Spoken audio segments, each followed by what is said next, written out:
This episode of the Better Two podcast is brought to you by Kitty Mystic and DM Needham, author of My Days with the Dark Muse, as well as Love is Worth Waiting For.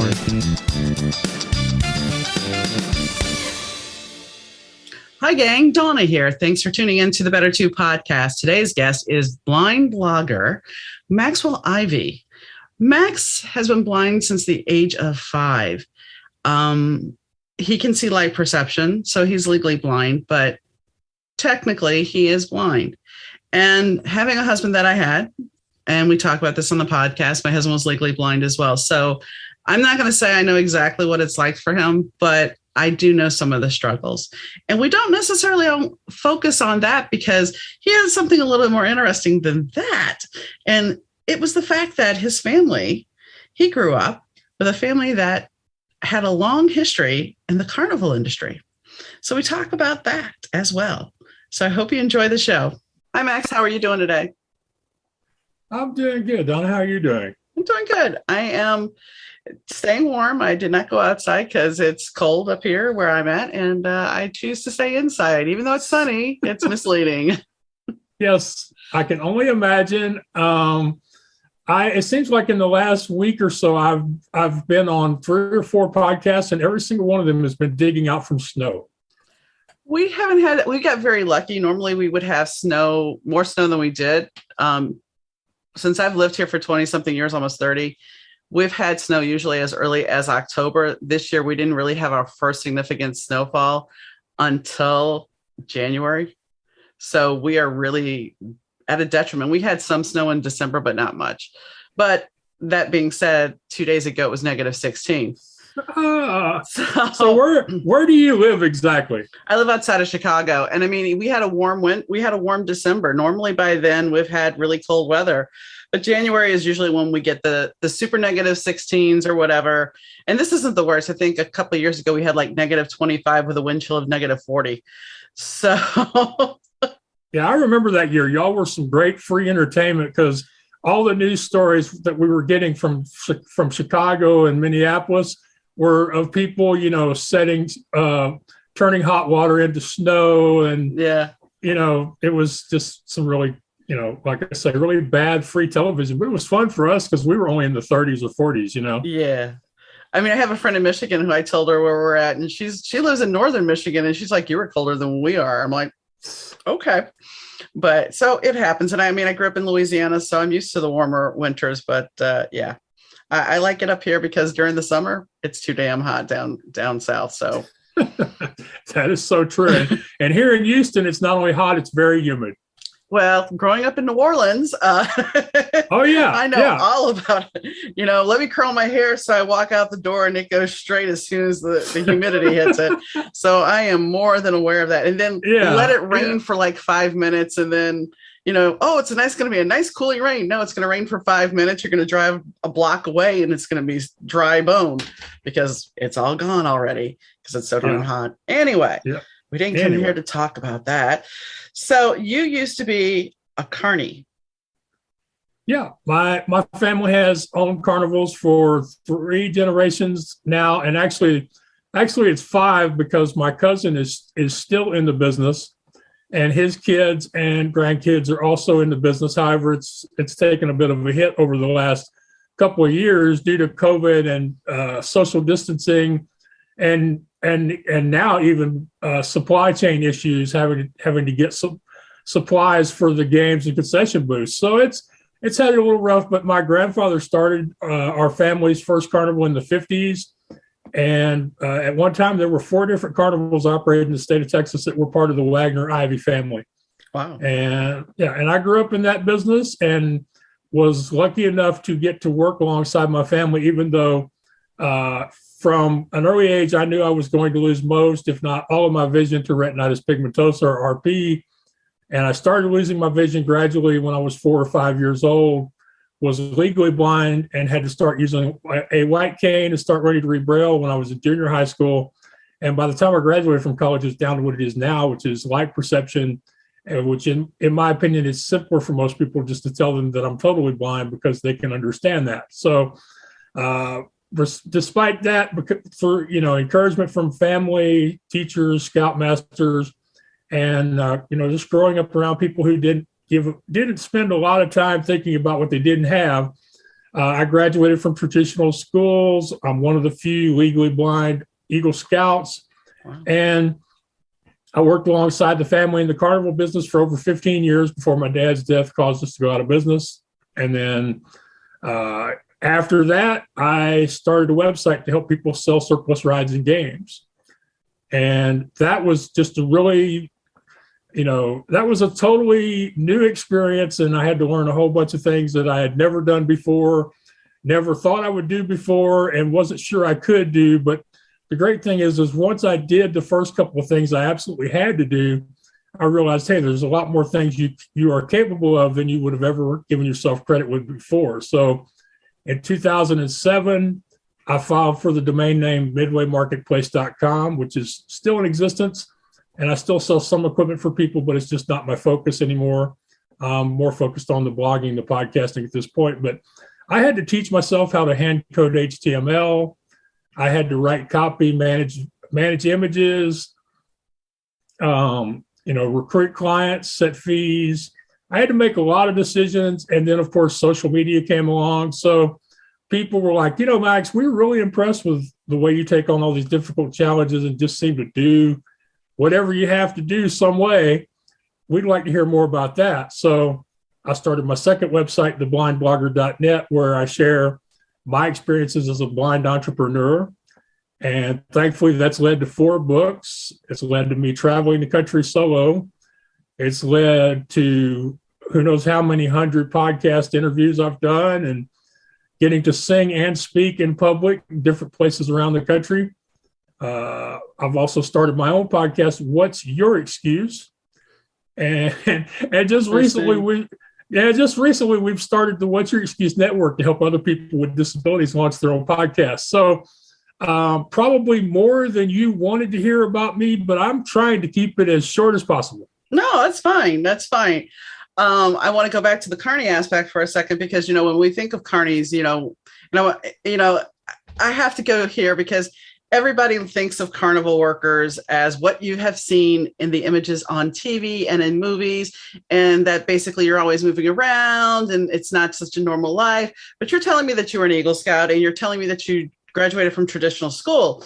So that tells me that you had somewhat of a traditional life, because being an Eagle Scout, you're going to have to be in a certain Boy Scout group to be able to do that. Because my ex-husband was an Eagle Scout. So your life was not, granted, we're not even talking about the blindness. We're talking about just the carnival aspect. So you still actually had somewhat of a normal life. Right. But you have to realize that the carnival business changed. We're talking about, I got my Eagle Scout in 84. And so we're talking, 40 years now or getting close to it. Yeah. So the carnival business has changed. See, when my family had their businesses, you worked about 8 months out of the year. And in Texas, maybe 9.5, because the weather would get so bad that nobody would want to come out. This was before you could, set up on shopping malls or set up in arenas and convention halls and those sorts of venues. So the business was seasonal. Me and my brothers, we would stay in school till the school year was over in April or May, usually with one of our aunts or uncles or a grandmother who didn't travel the whole season. And then we would be with the carnival for June, July, and August. And then we'd be back in school in September. And again, staying with relatives who didn't go out. And then, of course, in the spring and the fall, a lot of times the carnival would be working an event that was close enough to the house that you could go out and work the weekends and just drive back and forth. So it was different. Nowadays, it's totally corporate. When my grandfather started in the 50s, you could buy a brand new octopus, which nobody knows what that is anymore. I do. Okay. People might know the spider, which is a like, let's say, X-Men version of the octopus. He bought that ride in the 50s for $7,500, and that included the trailer that they hauled it on. Wow. Nowadays, that ride is no longer in production, but if it were, it would be a $250,000 attraction. Wow. if it were still being produced. The business has changed because nowadays an average adult ride is $250,000 and up. 375 is kind of like the median number on an average adult ride right now. Wow. And an average children's ride, even if it's one that they call them intermediate rides, it can also, the parents and grandparents can also ride with the little kids, looking at 150,000 and up. Wow. And some of these portable rides take 5, 10, 15 trucks or more, and some of them cost literally millions of dollars. So the industry has changed. Even the concessions trailers, my grandmother bought her first cotton candy stand for $2,500, and nowadays it's nothing to drop $250,000 on a food wagon. Wow. So you have to stay out year round. You have to work big events with large crowds that are there for long periods of time. Some of these companies have to work outside the U.S. to take advantage of climates in other countries like Puerto Rico. The Dominican Republic used to be a place they would go. Of course, they don't go there now. But so the industry's changed a lot. Nowadays, kids are raised in the carnival business. They're homes. They go to school online over the internet, using data cards or hotspots or smartphones. That's how they do it nowadays. And there's a couple of carnivals. There's a couple of carnivals still. One on the East Coast called, let me think, I want to get the name right. Straight Shows on the East Coast. They operate their own traveling school. Wow. Yeah. They've been doing that for years and years. They're also the last carnival in America still operating their own train. Okay. Wow. They don't use it as much as they used to, because there was a time when the entire carnival traveled on that train from one town to the next. Now they only use it a few weeks out of the year, and only to transport the heaviest attractions, like a rainbow or a top spin, or some of the new stuff that's just so heavy. The only way they can really move it around is by train. So the business has changed a whole lot. I mean, there's a Ferris wheel that Ray Cammack shows, or RCS Incorporated, because they're no longer Ray Cammack, brings to the livestock show in Houston that cost them $20 million just a few years ago. And then you see videos posted on YouTube or TikTok of like the one ride that was going around, the counterbalance kind of ride, where it's skinny on top, and then it has I don't know the name of it. It has the seated where there's like 2 rows of seats or 4 rows of seats, and it swings back and forth until it gets enough momentum to go all the way around. And the ride was lifting off the ground. Well, that's because it wasn't properly balanced. Of course. And just in case you're curious what probably happened there, a lot of those rides are being counterbalanced with water, because they don't have to transport the water from one town to the next on the trailer. So what they'll do is they'll have bulkheads, ballast in those trailers. And if they fill those up completely with water like they're supposed to, it will more than counterbalance that ride. And it saves them a lot of difficulty moving that particular ride from one town to the next. So it's just like with I don't know if you've ever seen them, but if you ever see somebody deliver a brand new bulldozer or steamroller, a lot of those, the weight in the part that makes the ground roll is water. Okay. Because it's heavy and you don't have to transport it to the site. You can just, you move the machine there and you find the water when you get there. Yeah, which makes sense. So things have changed a lot. In my grandfather's day, 8 or 9 rides was a big carnival. In my family's day, 25, 30 rides was considered a big carnival. Nowadays, I know of at least 10 shows that are traveling with 50 rides or more. Wow. Well, and here's the problem with this. I mean, besides now we have COVID and the food chain, the supply chain problem. Now we're going to have the high inflation. So, people aren't going to have the extra money necessarily to go out and have these, fun times like they used to. I'm not exactly sure, because I've got family that remember the times after World War II. Mm-hmm. And when World War II was over, because the manufacturing process hadn't caught back up yet again, there were people with lots of money to spend and nothing to spend it on. So inflation was a problem. But the thing is the stuff that people could buy that was actually available, like if you could buy a new car, which was rare, people were routinely overpaying for items just to get them. So if anything that takes money, that makes it harder for people to pay their bills and stuff is generally hard on the entertainment industry. But the thing is a lot of times people will still say to themselves, what do I do that I really enjoy? And if I really enjoy going to the Midway and riding the roller coaster or the top spin or the kamikaze, then I'll find a way to pay for it. Yeah. Yeah. I remember when my grandma worked on the Navy base. I mean, my dad used to take me to carnivals all the time because he would go to like the Strawberry Festival or some other festival. My grandmother I was a freshman in high school, and there was this guy that I was kind of seeing, and they had all these snacks at the Navy Exchange. So we had those, and then we went to the carnival, and they only had 3 rides. And one was the Scrambler. The other one was the Paratrooper.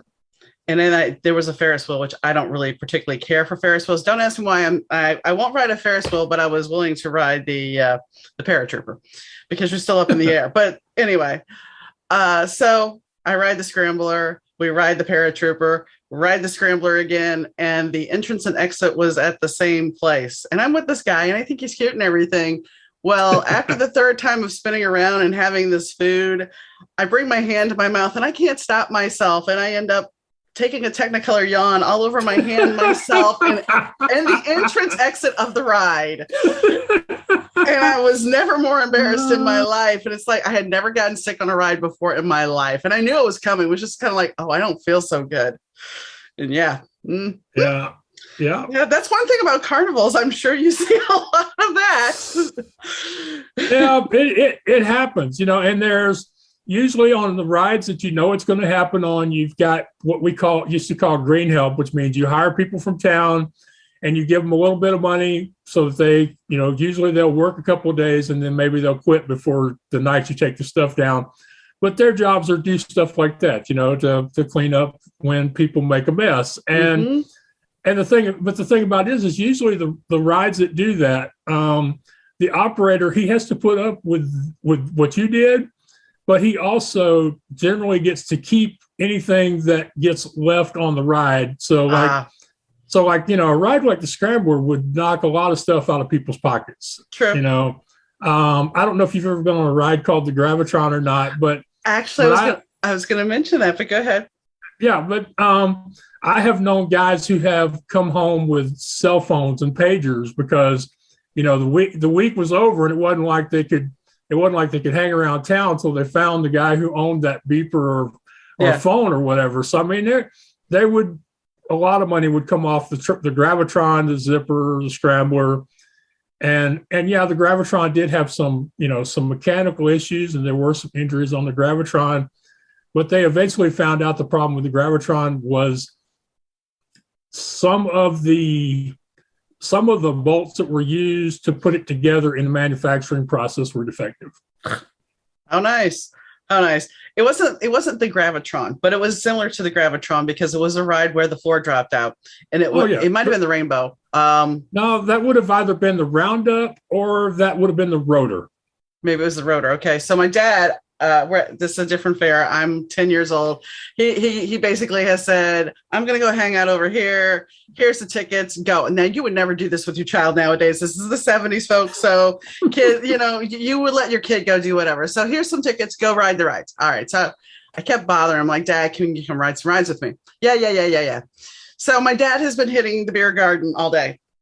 He's been having beer and enjoying music and everything. And now he's acquiesced and said, okay, yeah, I'll go on a ride with you. So we're going to go on this ride where you're sucked up against the wall and the floor drops out. And yes, there's change coming out of his pocket. He does lose change out of his pocket. And as the ride slowly slows down, and as soon as they say we can go, my dad is off that ride quicker than quick at the nearest trash can, puking his guts up. And then I felt bad because it's like, well, I didn't want him to get sick, but it was just like, It's like, yeah, I'm not riding any more rides. I'm like, okay. Yeah. So, yeah. Yeah. This is just stuff that happens at the fair, Lasting memories, lasting fun childhood memories. Yeah. Yeah. Yeah.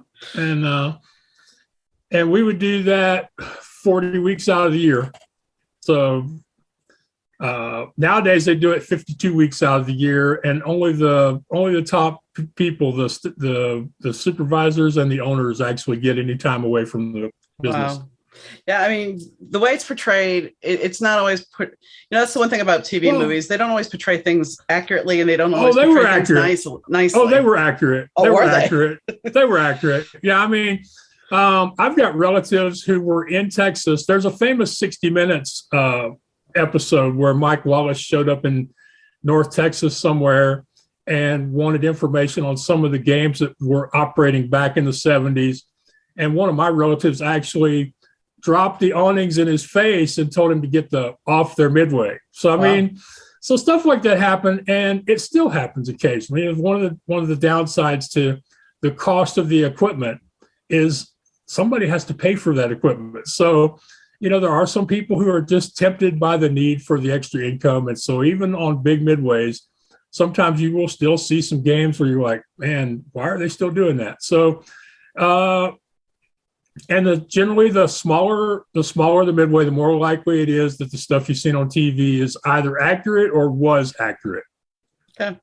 Well, I wasn't meaning so much about shady games. I was just meaning they paint carnival people to be not so pleasant. Maybe that's the better way to put it. Well, there used to, for a long time, there was generally antagonism between the carnival people and the townspeople. So there's probably some justification for some of those portrayals. I know that with my family, we always went out of our way to be nice to the locals, to deal fairly with the committee organizers.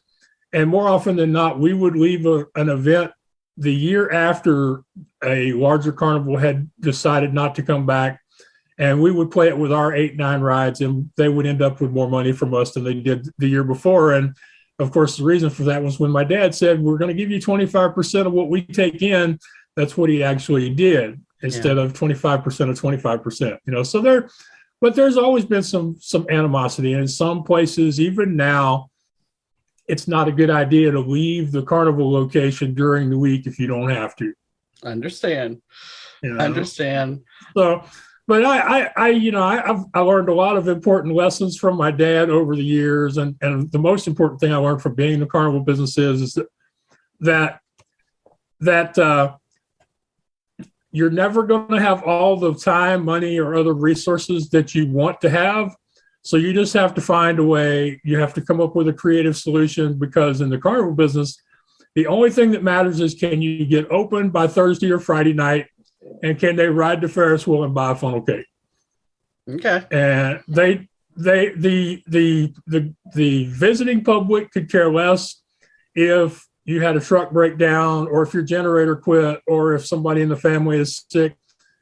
So since you grow up in that atmosphere after years and years of, well, there has to be a way. We just have to find that way. We just have to get through this week, and we'll worry about next week. It really does, build up that mindset. It builds up those muscles to where, one, you can think about creative solutions, but the other thing is you just decide, okay, we're going to find a way.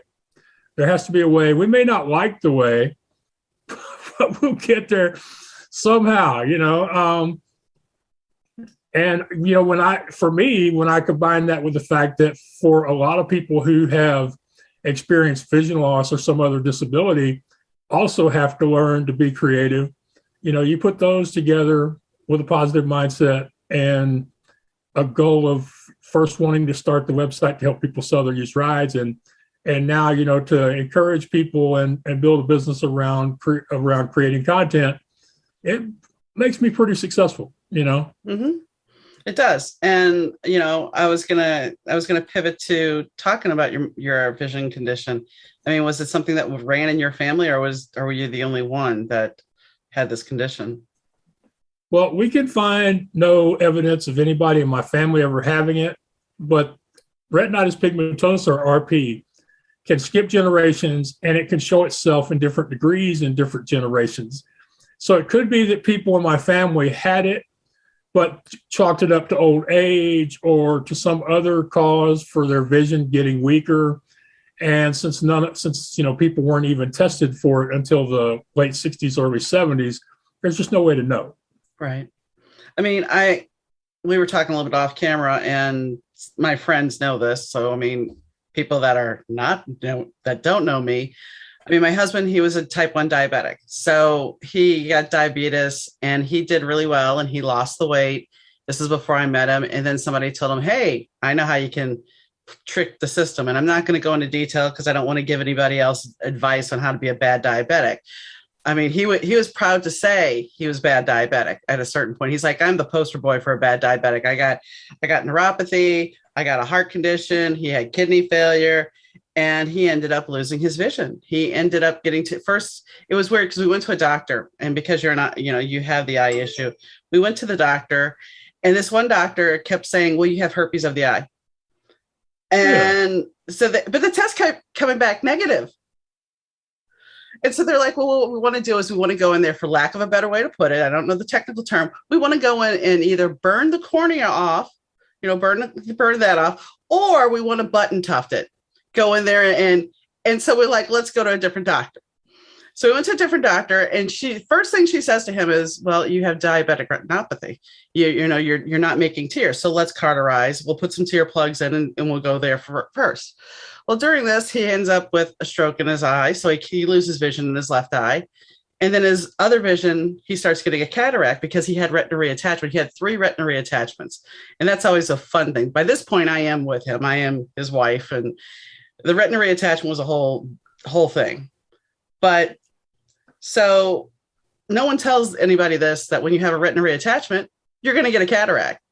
So slowly his vision's decreasing. They've done laser, of course, because of the diabetes and the bleeding vessels. So he goes in we bought this house that I'm in. We bought this house. He never really even saw it. His dad and I bought it. He was there, but he didn't really see it because he couldn't. So they go in and they take they go in. This is like 2-3 years later after we bought the house. They go in, they replace, they do the cataract surgery, replace the lens. And he comes home like the day after and he's like, oh my gosh, I can see the house. So like for 6 months, he had great vision. He got to see things, but slowly but surely the vision started decreasing. And this is what I'm going to say, because I know you've been through this, I'm sure. As a seeing person, we don't think about it because we live out in the country. So there would be times when we were driving back from dialysis, and when he could see, it was great. When he couldn't, I would make the mistake and go, wow, look at that sunset. And the fact of the matter is he couldn't see it. And it's like, we don't think about those things. And I mean, I have my own issues, health issues and medical issues, but we don't think about those things because if somebody looks normal, we don't even register in our head that something's off, and I mean, it's like, we don't think about vision. We think everybody can see, we think everybody can hear, but really when you start losing that, and I know you understand that, it changes your world. Yeah. And, you talk about looking normal. I can't tell you how many times over the years people would come up to my booth on the Midway, and I would turn my head to look towards them as I was talking to them, and they would accuse me of not being blind because I was looking at them while I was talking to them. Wow. Yeah. I mean, people would come up to when we went somewhere, and somebody walked up to John on his left side, and they're like extending their hand to him to shake it. And I have to say, I looked at him, I'm like, he can't see you. I'd have to have this conversation many a times because somebody would be like, oh, hi, John. And it's like, he can't see you over there. You forget this, and it's just a whole world to navigate. And I think people don't realize that you may look normal, but you're not in that person's body or their skin. Right. For example, I have a friend named Chelsea Nguyen. She's a image consultant and now vocational instructor, and she teaches visually impaired people about their style and grooming and also interview skills. And we actually had to sit down and brainstorm for interview purposes before COVID. What does a blind person do with the whole shaking hands process? And we finally realized the best thing to do was just to expect that somebody would want to shake their hand and tell them when they walked up to a desk or walked up to a person, just to ask, could I shake your hand?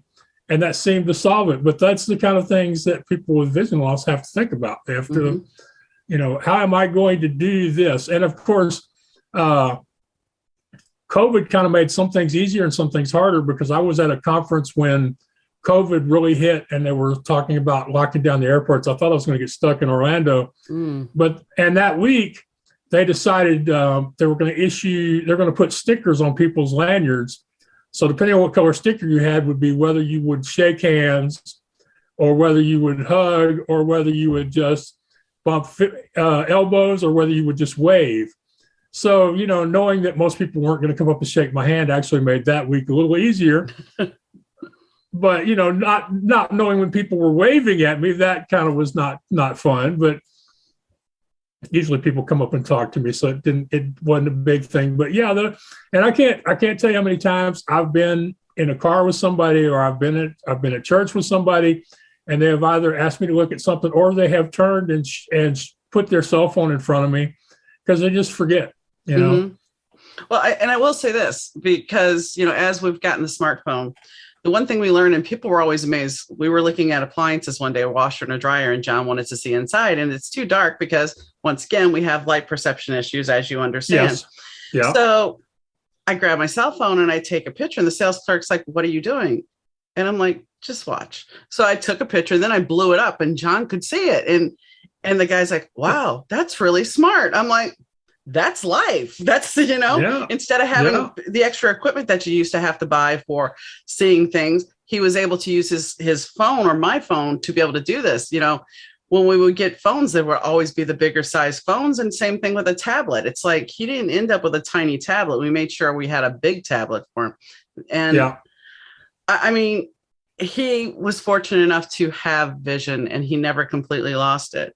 But like my grandmother, as she got older, when she came up here to live after Katrina, she could barely see the E, and her vision was so bad, but she had never said anything about it. So I knew she liked wrestling. I knew she loved wrestling. So we had an Xbox, and I ordered a game, and it was a wrestling game. I've never played it since.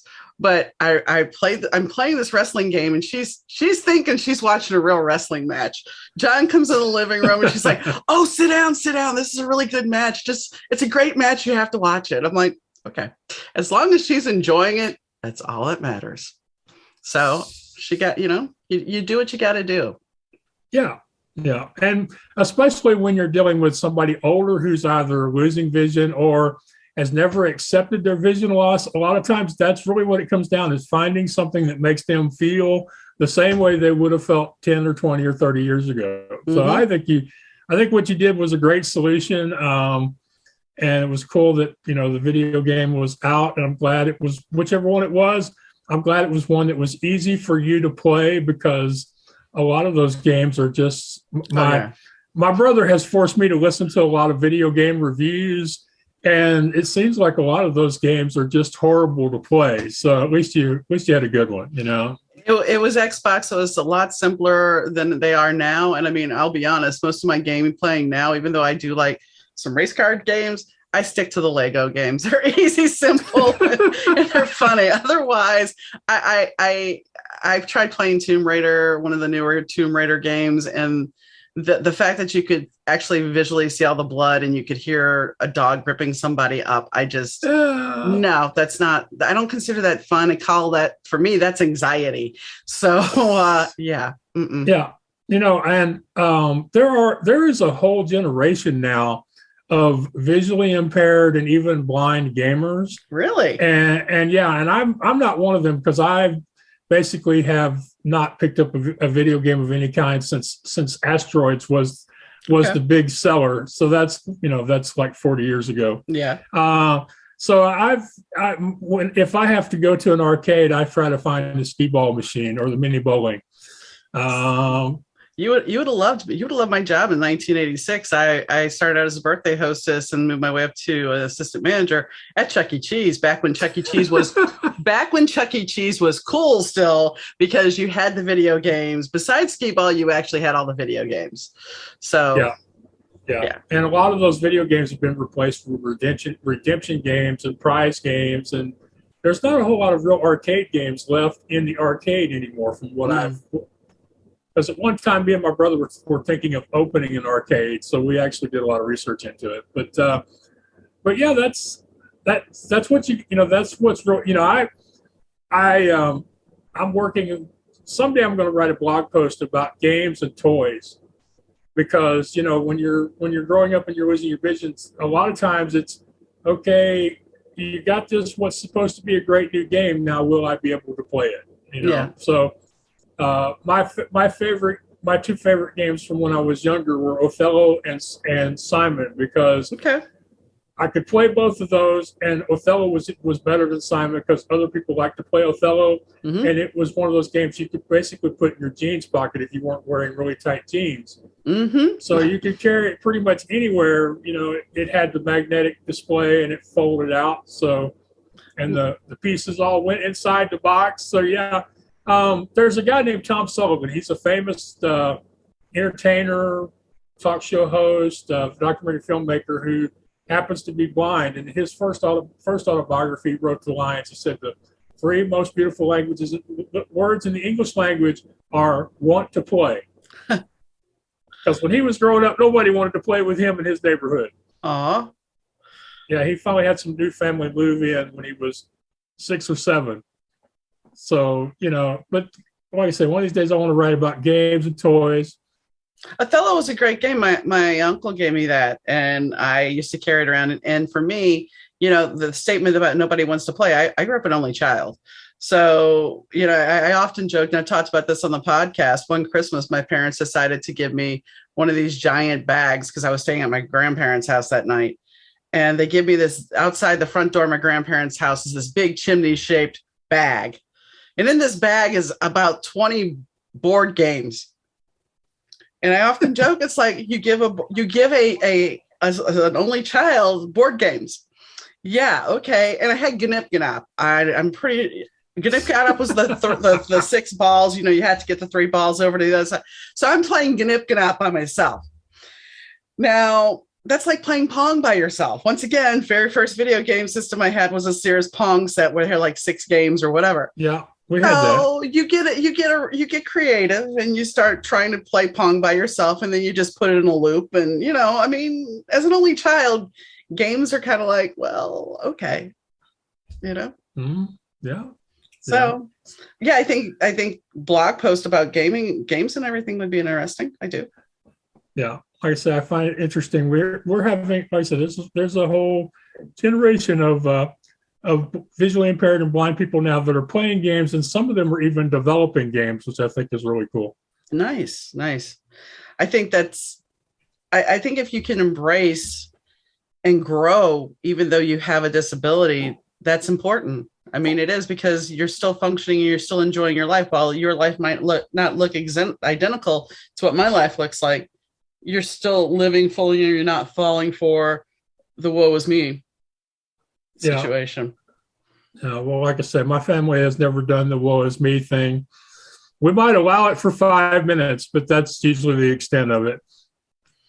Well, and it's a pretty powerful place not to be. I mean, if you can get yourself out of that after a short amount of time and still be okay and carry on, and which obviously you've done most of your life, that's, I give you kudos, because it's not always so easy.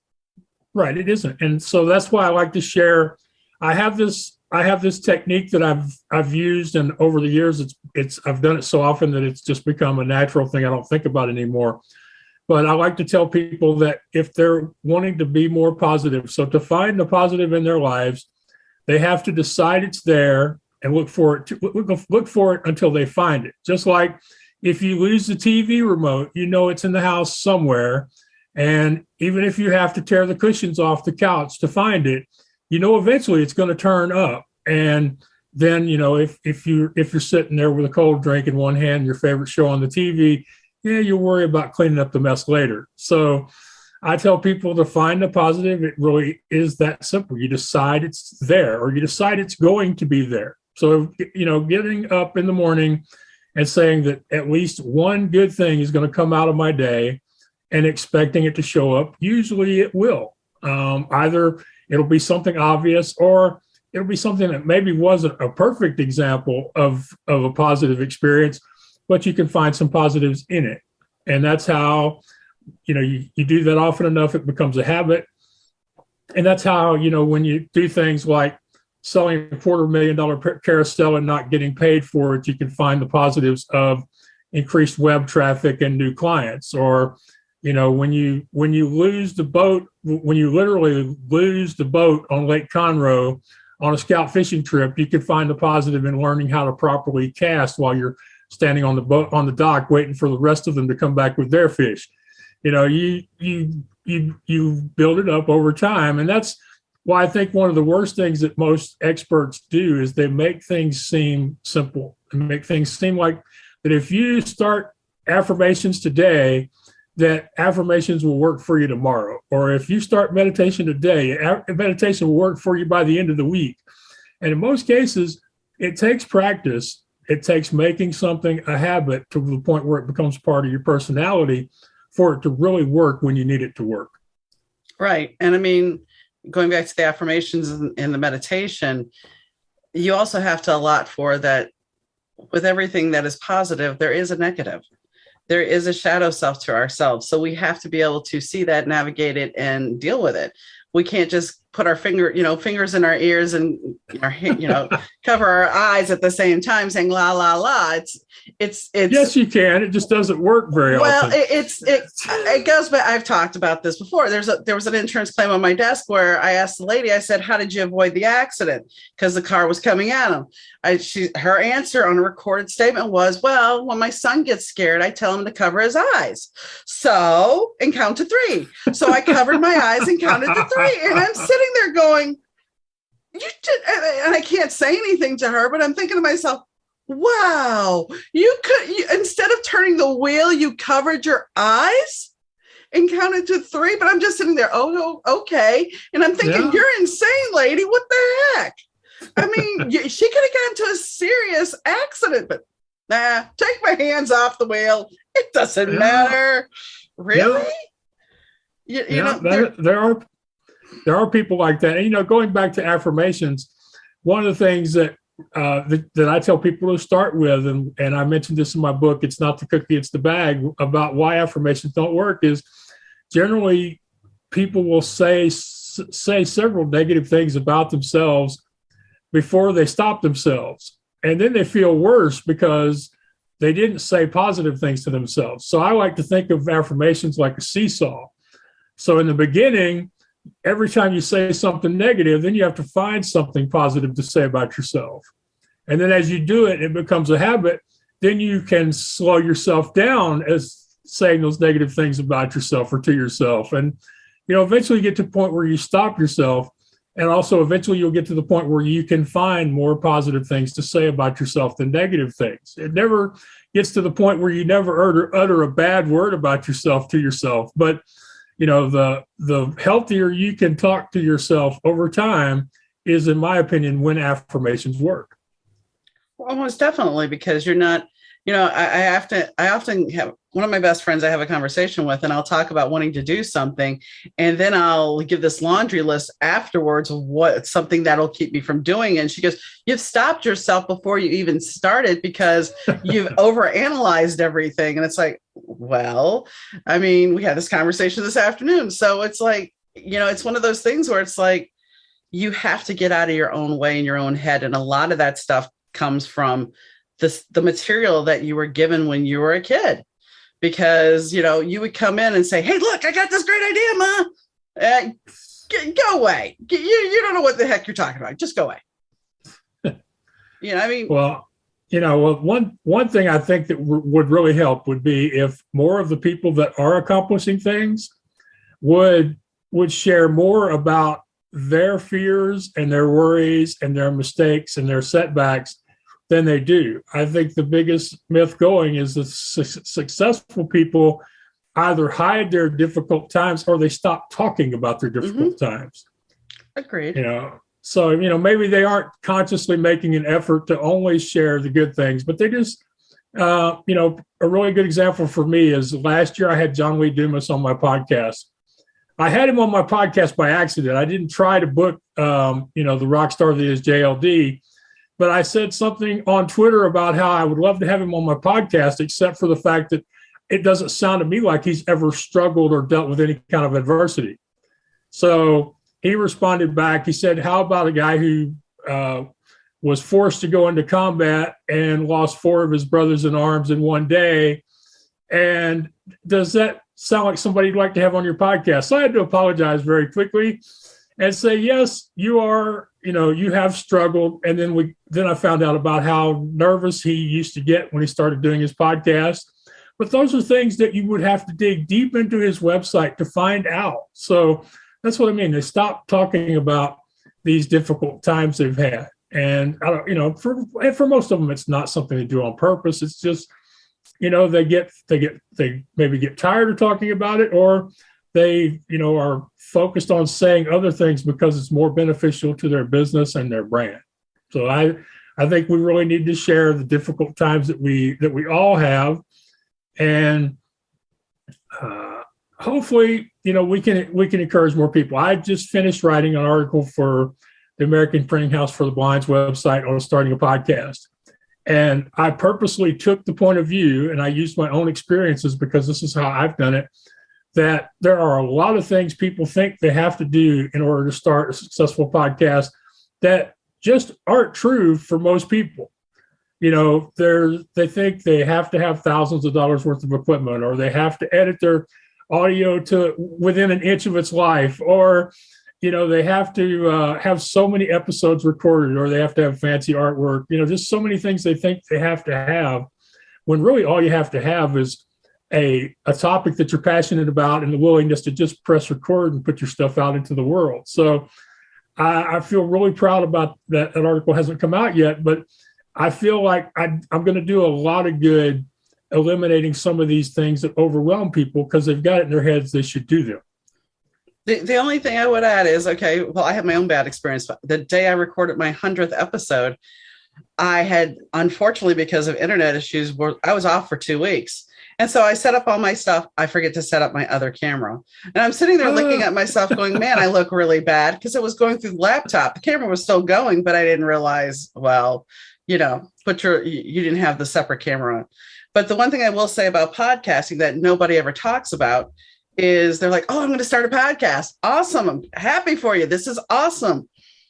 And then after they get to 6, 7 episodes, and this is statistical. Yes, it is. They just go, oh, it's too much work. I'm done. I think you're 104. I'm not positive, but it's like you just keep going. You have to keep going, because otherwise, if you don't, then it's not a passion project. And if it's not a passion project, then yes, please, you shouldn't be doing this. But if you're passionate about the topic, if you're passionate about talking to people, which, I mean, that's the gift in itself about podcasting, is I've talked to people all over the world about things I would have never thought of talking to somebody about. Yeah. And that is a gift in itself. And most people don't see it that way. They look at it as like, okay, well, I'm going to go into podcasting. It's an easy way to make money. It's an easy way to get my name out there. And that's not the case. It's work. Right. But it is work. But I will stick to my opinion that a lot of people are quitting because they're doing work that they don't necessarily have to do. Possibly. I mean, a lot of people, they have hangups about their editing or about their website, or they don't like the sound of their voice on the audio when they listen to it, which I would just tell them to stop listening to their own audio, but that's just me. But I mean, like, for example, for a while, I was trying to do my podcast with a free hosting platform, which I will never advise anybody to do. And it was so frustrating that I thought about quitting.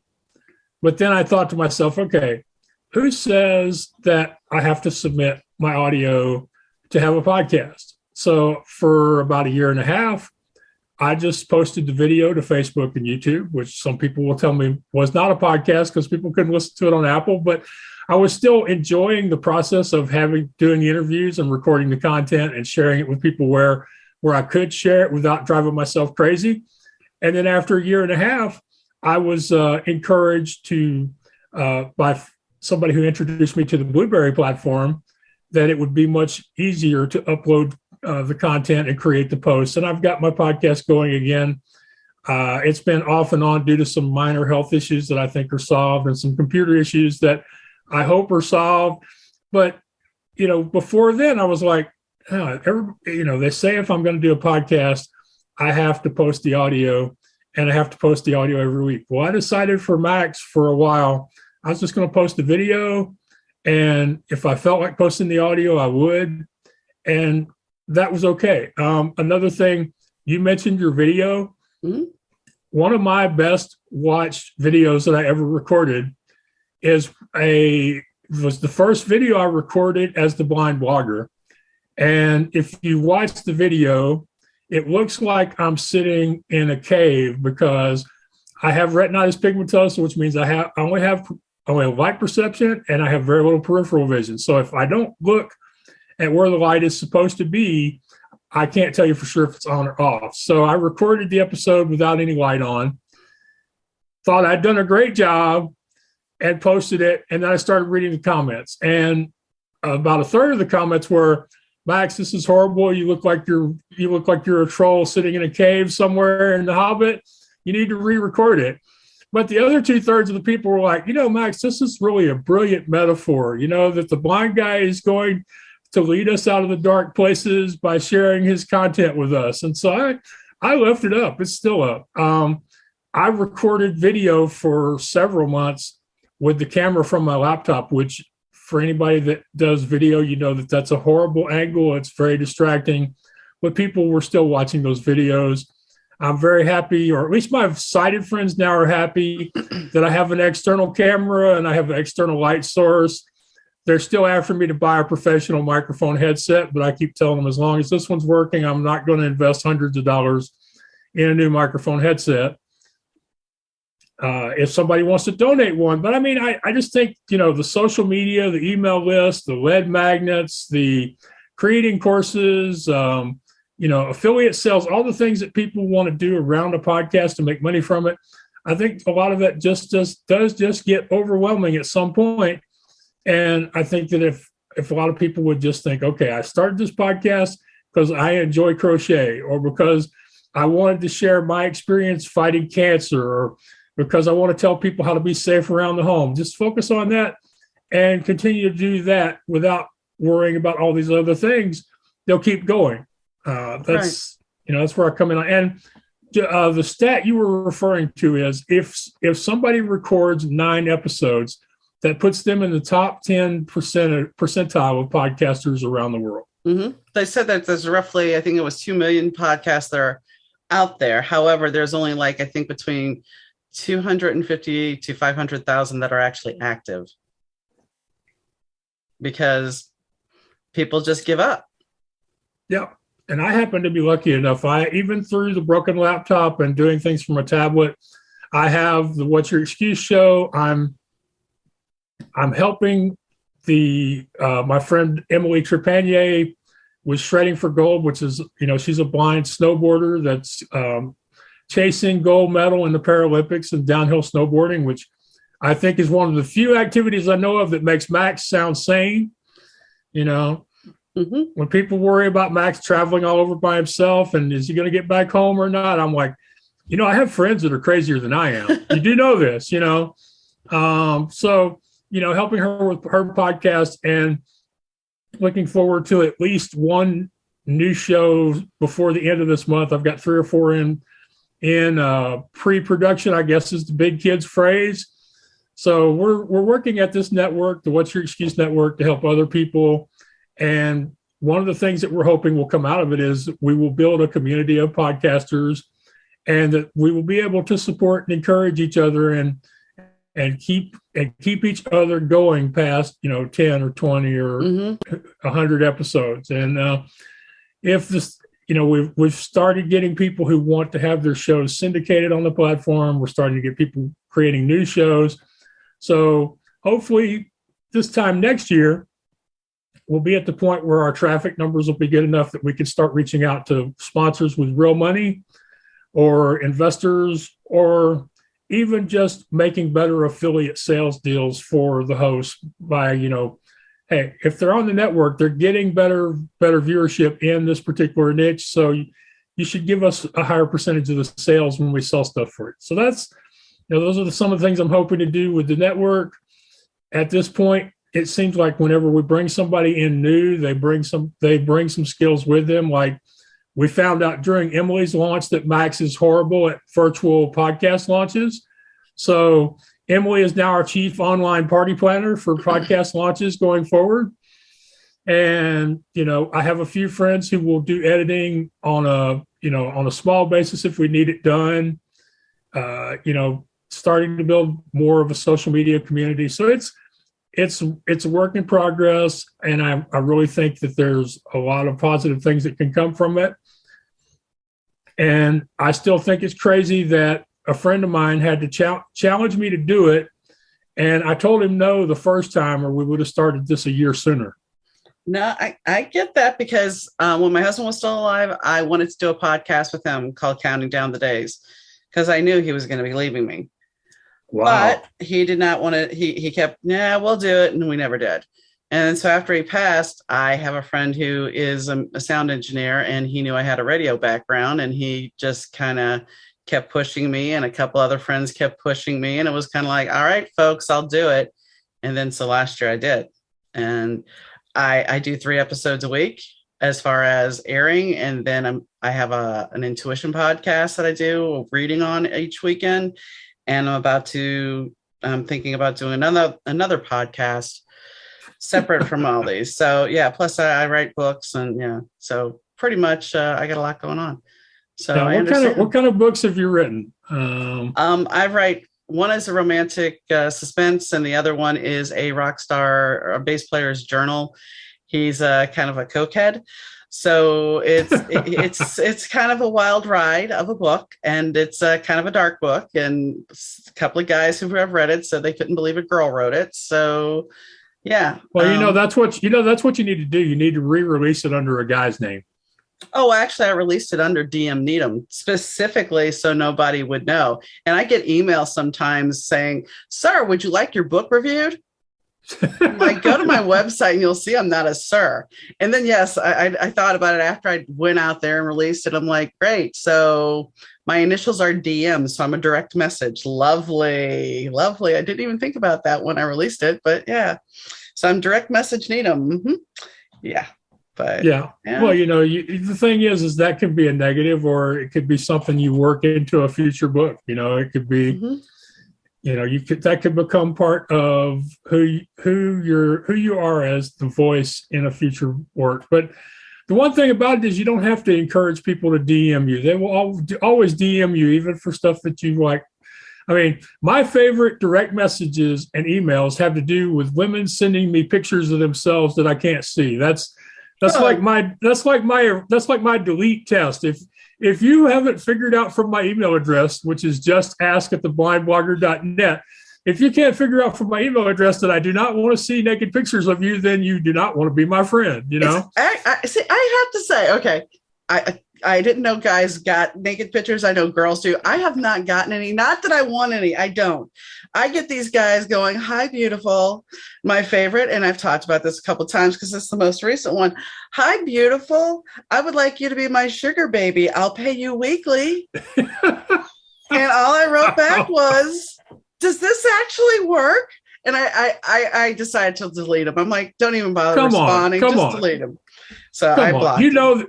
There are a lot of women who still haven't got over being cared for by their daddy, who would be happy to be taken care of that way. I know that. And I mean, my mom used to joke that she was looking for a sugar daddy as a joke. I get that. That was the thing of the 70s, but it's just like, come on. I mean, that's like somebody just the first thing out of the gate. "Hi, beautiful." Really?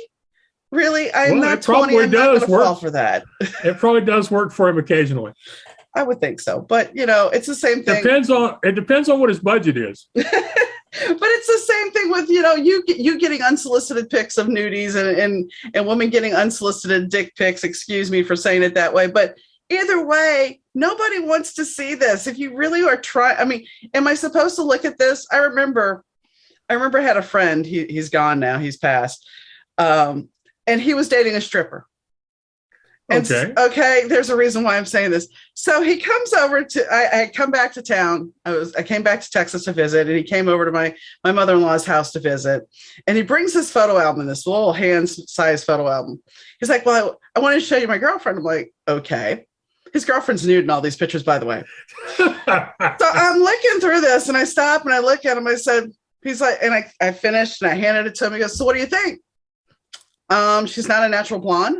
What do you want me to say? What do you want? I don't want to see her naked. What do you want me to say? Yeah. Mm-hmm. So yeah. It is interesting what people will get into their heads that way, Mm-hmm. Mm-hmm. So I guess on that note that we've digressed this far, I guess it's time to wrap up the podcast. So is there anything that we haven't discussed that you would like to add? The only thing that I think that we haven't really covered is that, I've done a lot of podcasts as a guest. I've been a host for 6 years. And so besides helping people launch podcasts, one of the things I love doing is helping people come to understand their story so they can tell their story more effectively, because that's how you get invited on a lot of podcasts, or that's how you get a lot of hosts to say yes when you reach out to them. So I love besides the podcasting stuff, I love helping people figure out their story and tell it so that, they can get on podcasts. And, that's what I've done most of the last few years to pay the bills, is teaching people how to be guests or booking them on podcasts. And the one thing I would tell people is whether you're pitching an agent or a publisher for a book, or you're pitching a podcast host or a journalist, the most important thing is that most people, there are very few people that will be exceptions to this. Most people do not buy you, your product, your service, your book, or your album. They buy your story.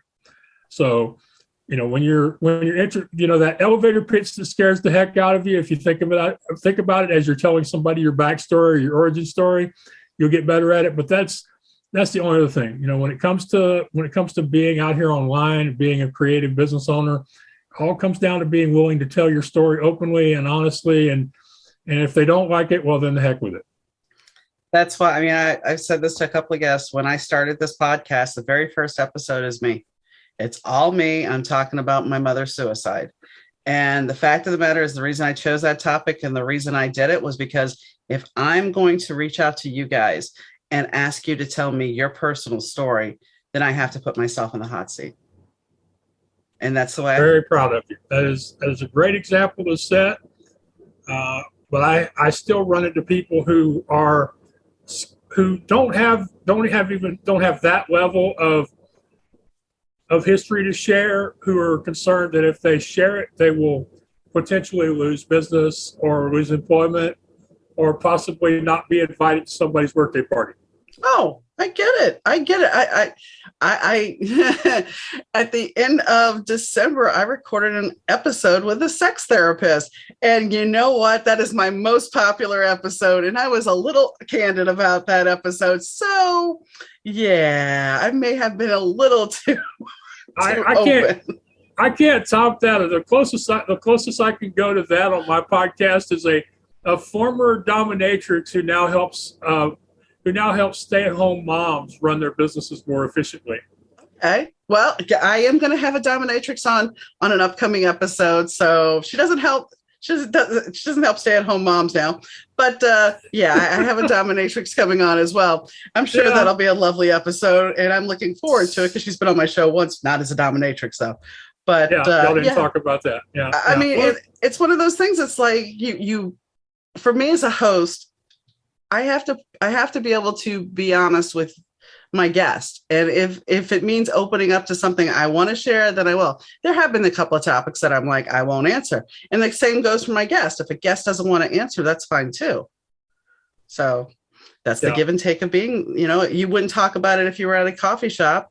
So why talk about it on camera? Well, yeah, me and you might. I mean, it would depend on how busy the coffee house was, True. and how good the coffee was. We might. I mean, True. we're both relatively open people, so who knows? But True. yeah, but it is interesting that even now, after years of more and more people being really out there with their personal stories, that we still have the vast majority of people are still scared to be authentic and let people see who they really are because they're afraid. Yeah. Well, there's always the ramifications about saying something that, might be misconstrued, or you're going to get, cancel culture is rampant. So I get that part. I do. And, there's a lot of times when I've talked about something and I'm like, I know if you want to come at me, go ahead. There's my email address, but understand everybody's entitled to their own opinion. So that's the way I look at it.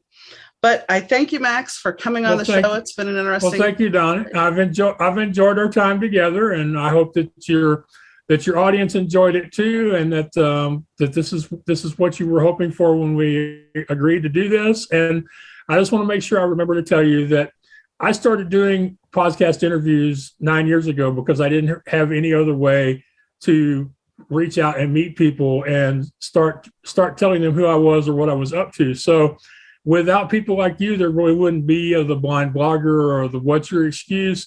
So I want to thank you for being part of my journey and part of my story. Thank you for coming on. So Maxwell, it's very interesting that, he has a blind blogger blog. Say that 3 times real fast, folks. And he's being an advocate. And I think that's very important to have advocates, people that are willing to help other people learn their craft. I think it's smart. I think it's an imperative that we do this.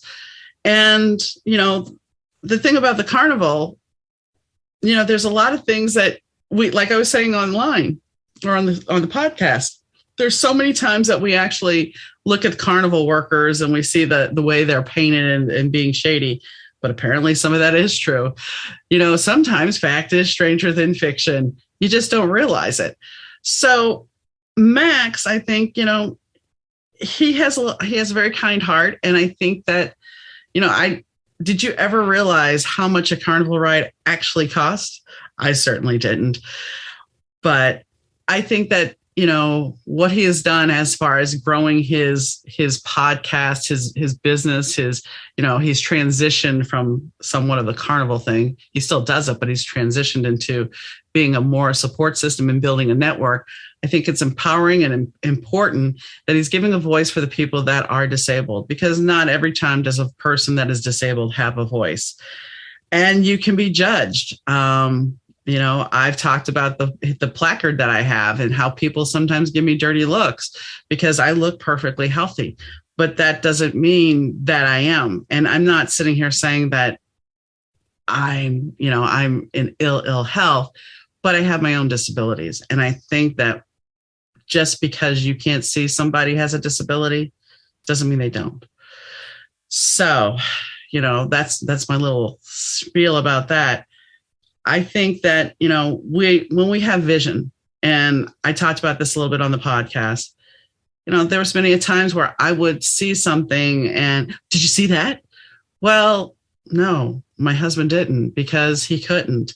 And we take vision for granted sometimes. And as we get older, yes, our vision fades and it changes. And then we're like, we start missing it. And I think that we need to consider everything that we have, whether it's the sense of smell, sense of smell, sense of taste, our hearing, our vision, whichever. It's important. I mean, my dad now can't hear because of tinnitus. And imagine losing something that is part of you. And I know people with COVID, they've lost their sense of taste.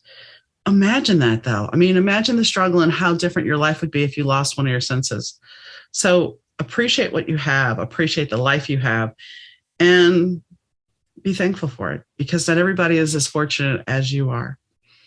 And on that note, well, if you have a comment, question, or concern, please do not hesitate to reach out to me at Donna, DAUNA, at better2podcast.com. That's Donna at DAUNA at better2podcast.com. If you want to catch up on an episode that you've missed, you can find them at better2podcast.com. And all our social links are there, as well as our Patreon.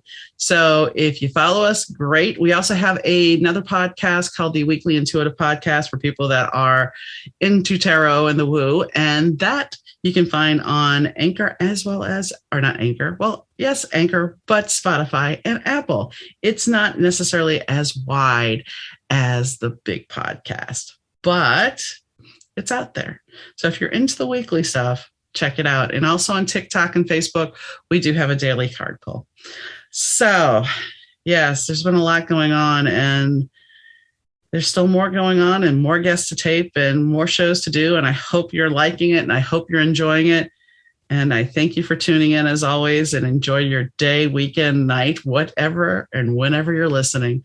So I'll catch you next time, guys. Bye.